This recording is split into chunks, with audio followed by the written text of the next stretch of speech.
안녕하세요. 하와이에서 책 읽어주는 여자 하책녀입니다. 오늘은 좀 편안하게 들을 수 있는 책을 한 권 소개해 드리려고 하는데요. 제목은 내가 죽으면 장례식에 누가 와줄까입니다. 작가는 김상현 님이고 출판사는 필름입니다. 이 책은 관계에 대해 지친 이들에게 나 자신의 소중함을 일깨워주고 행복을 향해 나아갈 수 있는 방법을 저자의 따뜻한 문체로 풀어낸 책입니다. 불안함과 흔들림의 연속 안에서 스스로를 지탱하며 살아가야 하는 이 현대 사회에서 경험하는 다양한 관계는 나를 든든하게 받쳐주는 지팡이가 되어주기도 하고 나를 넘어뜨리는 강한 바람이 되기도 합니다.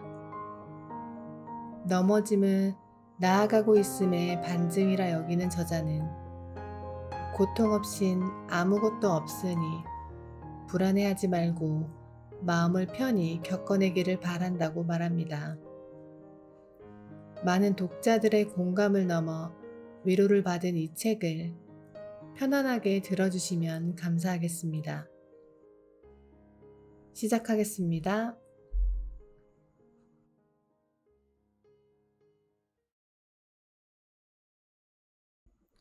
태도에 관하여 나는 글을 쓰는 작가이기도 회사의 대표이기도 카페의 바리스타이기도 하다. 그리고 어떨 땐 영업 담당자가 되기도 하고 책의 기획자가 되기도 하며 원고를 편집하는 사람이 되기도 한다. 광고를 기획할 때에도 덜어있다. 또한 누군가의 아들로, 누군가의 남자친구로, 누군가의 친구로, 누군가의 동생으로, 누군가의 직장 동료로 하루를 시간이라는 정해진 영역 안에서 살아간다. 내 삶은 하나인데 삶 속에서는 수많은 역할을 맡아 살아가고 있다. 작가로서 출판사를 마주했을 때 서운했던 점들과 보완했으면 하는 점들을 생각하며 이 출판사를 운영하고 작가를 마주한다. 하지만 출판사 입장에서 작가를 대할 때 과거 내가 겪었던 출판사의 입장을 대변하는 것처럼 행동하기도 했다. 카페를 운영할 땐 카페를 이용하는 손님의 입장에서 서운했던 점들과 미비한 점들을 보완하려고 노력한다. 하지만 카페를 운영하는 입장에서 손님을 생각할 때 그만큼 생각하지 못했던 부분도 생기곤 했다. 수많은 역할을 수행하다 보면 가끔은 헷갈릴 때도 있다. 이 상황에서는 이런 말들을 해야 했는데 이렇게 대처하는 게 맞지 않을까? 다른 사람들의 입장도 생각하고 배려해야 하는데 내가 서운했던 부분들을 똑같이 느끼게 했으면 안 됐을 텐데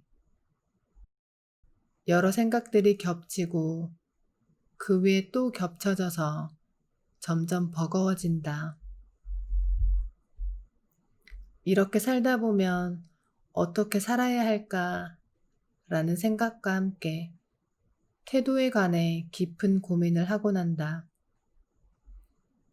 동시에 여러 일이 진행될 땐 정신을 꽉 잡고 있지 않으면 휩쓸려 떠내려갈 수 있으니 말이다.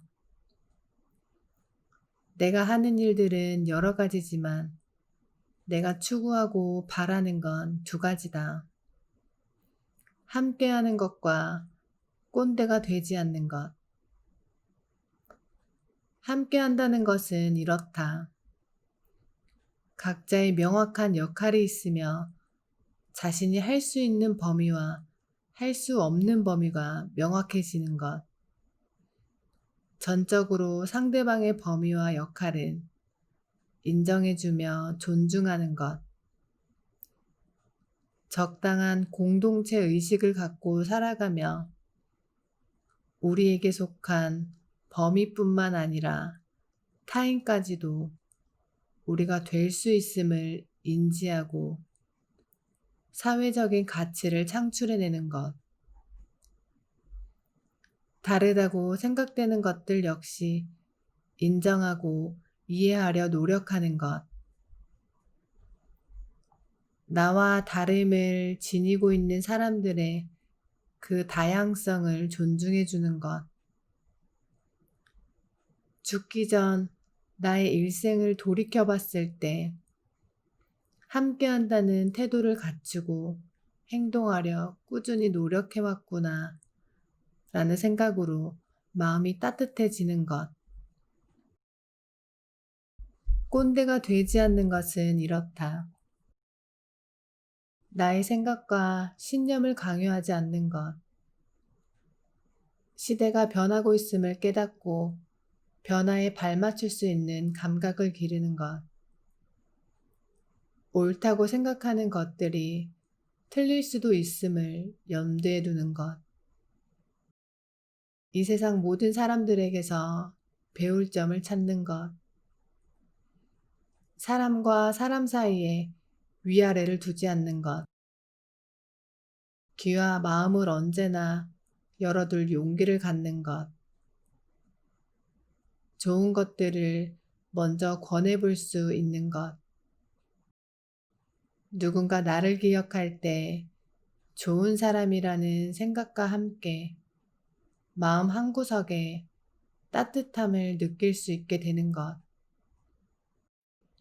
어떻게 살아야 할까에 대한 질문과 고민에 대한 답은 계속해서 변할 테고, 앞으로 맡게 될 역할들이 하나둘 늘어나겠지만, 그럴수록 맑은 마음으로 살아가고 싶다. 오래전 인연을 다시 마주하게 되더라도 부끄러운 마음이 들기보다는 그간의 안부를 궁금해하는 마음과 안녕과 행복을 빌어줄 여유를 갖고 있는 사람으로 영영 살아내고 싶다. 누가 뭐라 해도 나는 나로 살아가야 한다. 몇 년 전의 일이다. 지인이 SNS에서 자신을 꾸준히 괴롭히는 사람이 있다고 했다. 처음 그 이야기를 들었을 때는 대수롭지 않게 넘겼고 지인에게 심심치 않은 위로를 던질 뿐이었다. 하지만 그 친구는 만날 때마다 적지 않아 푸념을 늘어놓았다. 결국 그 일로 인해 밥을 아예 먹지 못할 정도로 무기력해지는 일도 생겨버렸다는 소식이 들려왔다. 사안이 다소 심각해졌다는 생각에 내가 도와줄 일은 없느냐고 넌지시 물어보았다. 친구는 힘겹게 상황을 구체적으로 털어놓기 시작했다.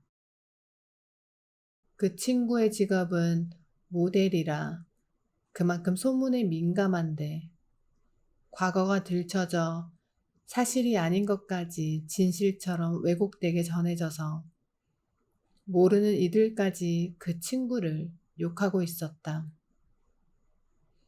설상가상으로 친구가 앞으로 해야 하는 활동에까지 해가 될 수도 있던 터라 상황은 매우 심각해 보였다. 나는 어떻게 이 상황을 해결하고 친구를 도와줄까 고민을 하던 찰나 명예훼손죄라는 것이 있음을 알게 되었고 명예훼손죄의 성립 요건을 알아보게 됐다. 명예훼손죄는 특정인에 대한 사실 또는 허위 사실을 불특정 다수에게 전파하여 특정인의 명예가 훼손되었을 때 성립된다고 한다. 처음엔 친구를 도와주려는 마음에 이 죄가 성립이 될 수 있는 요건에 대해 알아본 것인데 법의 성립 요건을 보면서 자연스럽게 친구에게 적당한 위로도 건넬 수 있게 되었다. 사실이건 허위 사실이건 명예를 훼손할 경우에 죄가 성립된다는 말이 씨앗이었는데 내가 평소에 가지고 있는 생각과 비슷했다. 당신을 둘러싼 그 말이 진실인지 아닌지는 중요하지 않다. 대부분의 사람은 자신이 보고 싶은 모습들만 본다. 그러니 사람들의 시선에 굴복하지 않았으면 싶다. 보여주고 싶은 모습들을 보여주지 못하더라도 너무 신경 쓰지 말라는 말을 하고 싶다. 당신의 지금 모습은 다른 사람의 시선으로, 눈초리로, 의심으로 만들어내는 것이 아니다. 모두 당신이 아파하고 눈물 흘리며 지켜내고 버텨내고 쌓아온 것이다. 그 대부분의 사람이 어떻게 생각을 하는지는 중요하지 않다. 당신은 당신의 모습 그대로일 테니 오늘도 당신은 당신으로 살아가야 한다는 말을 건네주고 싶다. 친구 이야기로 돌아가자면 결국 명예훼손죄가 성립되었고 그 친구를 괴롭히던 익명의 범죄자들은 각각 300만 원의 벌금형을 처벌받았다. 이후 친구는 후련하다는 말과 함께 고맙다는 말을 건넸다. 다음에 이런 일이 있을 땐 어떻게 해결할 거냐는 질문을 대답으로 되묻자 친구는 나에게 이런 말을 했다. 또 신고하면 되지. 그런데 다음에 이런 일이 있더라도 나는 그대로일 거야. 누가 뭐라 해도 나는 나로 계속 살아갈 테니까. 하고 싶은 일들을 하며 행복하게 살아가고 있다고 말하지만 사실 불안하다. 이번 책이 잘 팔릴지, 월 수입이 올라갈지, 이걸로 먹고 살 수 있을지, 앞으로 계획은 어떻게 짜야 할지, 함께 일할 사람으로 누굴 뽑아야 할지, 직원들이 일하기 좋은 환경을 어떻게 만들지, 오랜만에 온 연락을 받을지 말지, 받지 않는다면 나를 어떻게 생각할지 모든 게 고민이다. 잘 살고 싶은데 그러기가 힘들다. 나는 알아야 하는데 모르고 싶은 것이 참 많아진다. 이번 책은 몇 권 팔았냐? 월 수입은 어느 정도 되냐? 그걸로 먹고 살 수 있냐? 앞으로 계획이 뭐야? 나도 니네 회사에 취업 좀 시켜줘라. 연락 좀 받아라. 듣고 싶은 답이 이미 정해져 있는 질문에 대답하는 것도 질린다. 대꾸를 하지 않으니 오히려 마음이 편안하다.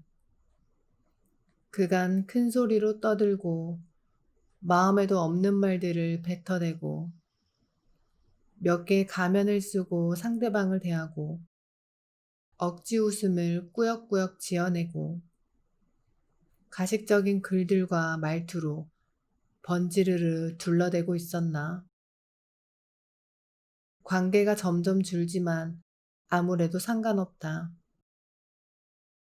몇 번의 관계를 겪어내며 깨달았다. 누군가에게 둘러싸여 있지만 혼자 있고 싶은 성격. 이게 내 성격인가 보다. 성격이라는 단어를 영어로 하면 personality라고 한다.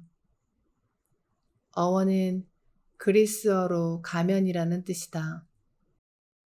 어쩌면 성격이라는 것은 몇 개의 가면들로 이루어진 내 모습이 아닐까 싶다. 아무리 많은 가면을 쓰더라도 내 본 모습을 꿰뚫고 있는 사람을 만날 때면 마음이 편해진다. 사람들에게 치여 살다 보면 가끔 혼자이고 싶을 때가 있다. 쓸데없는 관심들 또는 무심한 듯 툭 내뱉는 말에 번번이 상처를 받다 보니 가끔 혼자 있고 싶어지는 것이다. 주위를 둘러볼 때면 혼자 있고 싶다는 생각이 더욱 강렬해진다. 나를 제외한 모두가 잘 사는 것만 같다. 모두들 일은 술술 풀려가는 것 같고 나만 제자리에서 발을 동동 구르고 있는 것 같다. 내 마음을 다 알아줄 것 같던 친구도 이젠 곁에 없는 건 아닌가 그런 생각이 든다. 이럴 땐 내가 참 못난 사람이라 그런가 싶기도 한데 늘 곁에 지켜주는 사람들을 보면 또 그게 아닌가 싶기도 하다. 겨우 버텨내고 있으면서 무려 행복하고 싶었다. 행복하고 싶은 욕구가 속절없이 밀려온다. 요즘엔 겨우와 무려 사이를 하루에도 몇 번이고 오간다. 몸도 마음도 엉망인 상태인데 계속해서 나아가고 싶은 마음에 앞만 보느라 주변을 둘러볼 여유가 없었던 것 같다. 게다가 집안 상태마저 엉망이다. 내 꼴을 볼 때면 한숨만 푹푹 나온다. 이런 상태로 누구의 이야기를 들어주며 누구에게 힘을 주겠나? 잘할 수 있을까? 잘 살 수 있을까? 나는 불안에 휩싸이지만 그럼에도 불구하고 여전히 즐겁다. 글에 조금 더 집중하고 내뱉는 말들에 조금 더 힘을 싣고 행동 하나하나가 거침없는 사람이 되고 싶다. 자주 흔들리고 종종 무너지고 가끔 다치기도 하겠지만 그래도 꿋꿋하게 나아갔으면 좋겠다. 여전히 꾸준한 사람이고 싶다. 조금 더 나다운 삶을 살아내고 싶다. 인생은 선택과 선택하지 않은 것들의 연속이라고 했다. 선택했다면 선택하지 않은 것들에 대해 감당할 수 있어야 된다는 말이겠지. 선택하고 후회하는 것 역시 나의 몫일 테고, 선택을 통해 기뻐하고 큰 성취를 얻는 것 역시 나의 몫이다. 어떤 선택을 하든 옳은 선택으로 만들어가고 싶은 마음이다. 뭐 그게 내 과정일 테고.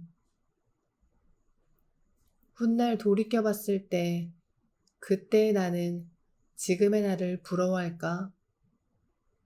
자랑스러워할까? 나는 부디 그때의 내가 지금의 나를 자랑스러워하길 바란다. 과거에 조금 더 집착해 있지 않기를 바란다. 모든 순간이 행복한 추억으로 남았으면 좋겠다. 모든 게 제발. 내가 원하는 삶. 나는 모든 걱정과 고민과 두려움과 불안 속에서도 그럼에도 불구하고 나는 할 수 있다라고 외치며 살아가고 싶다. 걱정과 고민과 두려움과 불안이 없는 삶을 살고 싶지는 않다. 그 모든 결핍과 고난은 내 삶을 이끌어줄 원동력과 같은 존재들이기에 사람을 발음하면 입술이 닫힌다. 사랑을 발음하면 입술이 열린다. 사람은 사랑으로 여는 것이다. 그리고 삶을 이루는 건 사람과 사랑이다. 삶을 이루는 사랑에는 여러 범주의 사랑이 들어가 있을 것이다. 연인 간의 사랑뿐만 아니라 가족, 친구, 직장 동료, 그리고 자신의 일, 자신의 오늘. 결국 사랑하기에 가능한 일들이 대부분이지 않을까? 여전히 많은 것을 사랑하고 싶다. 내 결핍까지도. 행복을 바라보며 언제나 사랑하고 내가 가진 꿈을 영영 포기하고 싶지 않다.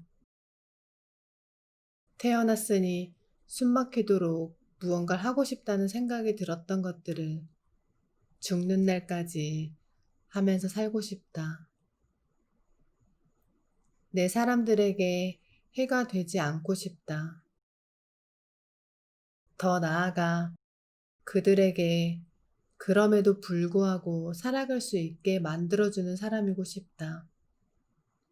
그리고 끝까지 내 삶을 나를 의심하지 않을 것이다. 내가 하고 있는 것들과 하려는 것들을 믿어주고 싶다. 결국 영원한 내 편은 나라는 생각을 꾸준히 하고 싶다. 그렇게 살아가고 싶다. 내 삶의 궁극적인 목표는 행복이다. 행복을 느꼈던 순간은 내 삶에 다가오는 것들을 사랑했을 때였다. 그리고 끝끝내 행복하다는 말을 하며 죽고 싶다. 오늘은 여기까지 읽어드리도록 하겠습니다. 감사합니다.